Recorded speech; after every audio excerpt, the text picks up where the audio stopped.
Okay, y'all, so let's talk about it. Beyond the Gates, episode 63, 64, and 65.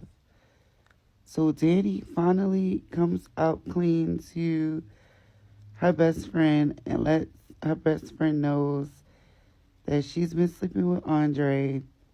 And Andre confesses to Ted that he's been sleeping with Danny.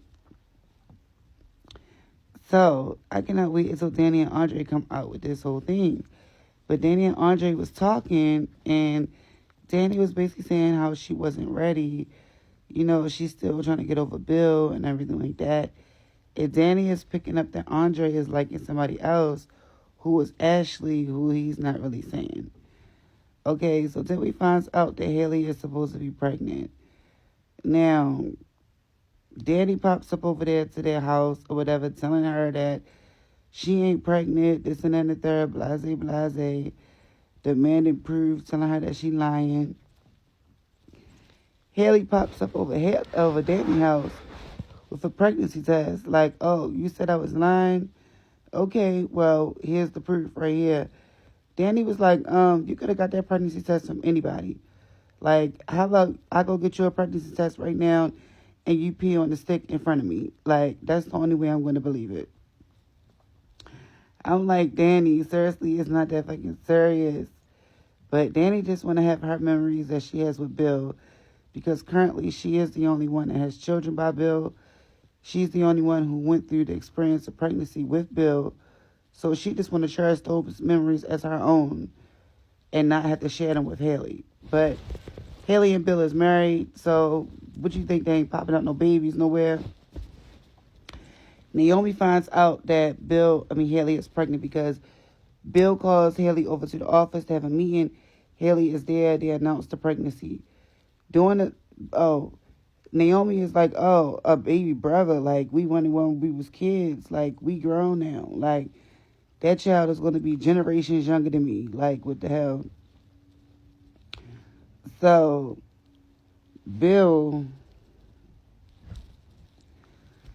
during the time when Bill and Haley was in the office talking to Naomi, Bill started having these problems again with his hands and losing balance and stuff like that. It looks like he's having a stroke or symptoms of a stroke, or it looks like he's having something going on because he collapsed onto the chair and he's like going in and out of consciousness, I guess. So Naomi is really scared, and so is Haley. So Anita meets up with the second band member of the group, okay? Tracy brings the second band member up. I can't remember her name right now. Sharon. Sharon is her name, okay? So Sharon is from Chicago, where Leslie is from. So I wonder if Sharon and Leslie know each other. They haven't ran into each other yet, as far as the episodes is concerned, as far as I can see. But I feel like Sharon and Leslie might know each other from Chicago, probably, maybe, I don't know. But I feel like they could know each other, right? But Sharon comes, and Sharon talks to Anita. So Sharon was like feeling the same way that Tracy was feeling, except for Sharon is not going to let up on Anita. So apparently it was another band member that was a part of the group. So I think it's like 3 or 4 of them or something like that.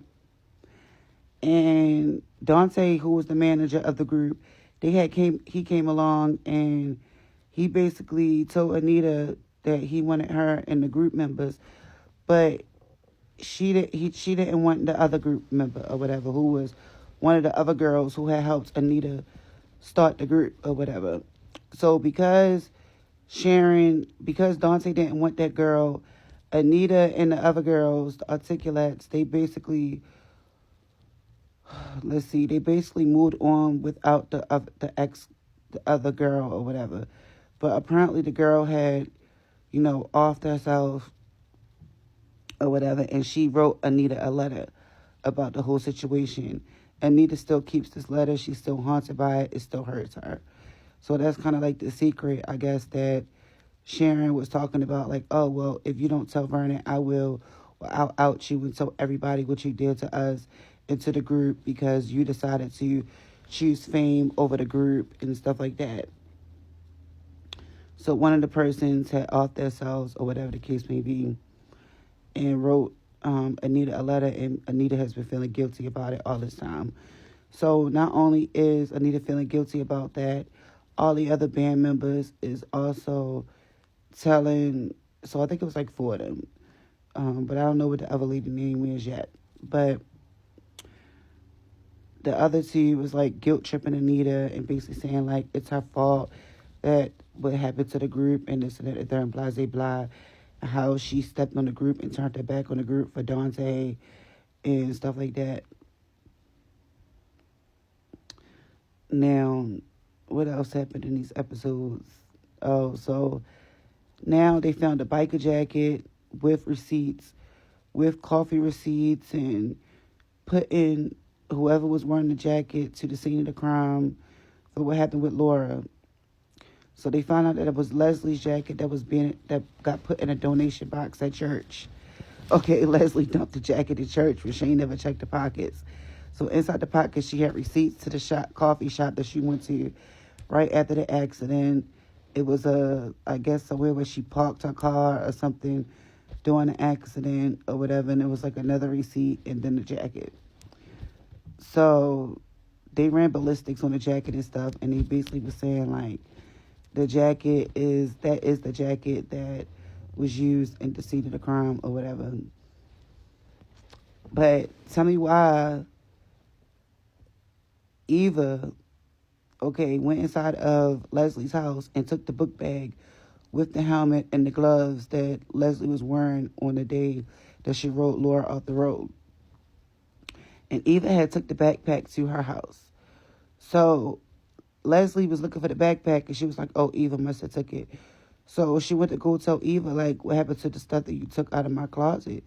And Eva was like, don't you think that I should have put it in a better hiding place? Because if the police find it at your house, you're going to get in trouble or whatever. So Leslie looking at it like, oh, you still looking out for your mother, this and the third, after she just packed up her last little bit of stuff and gave it to her and made her give her key back, right? Then she like, oh, you still looking out for your mother, you still love me. And then Eva was like, no, like, I'm going to hold this over top of your head. Like, now you going to owe me one. Like, you know what I'm saying? Type shit. So now currently Eva has the helmet and the gloves that Leslie was wearing. So there's nothing else inside of Leslie's apartment.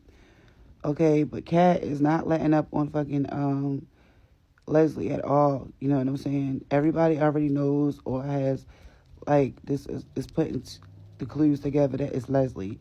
But they need solid evidence that it's Leslie. And that would be those gloves and the helmet.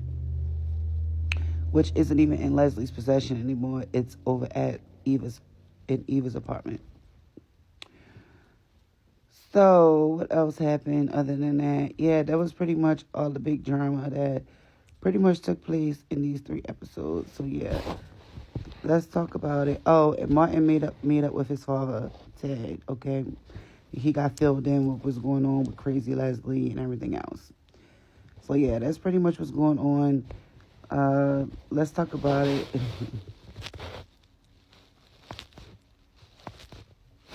Tell me what y'all think.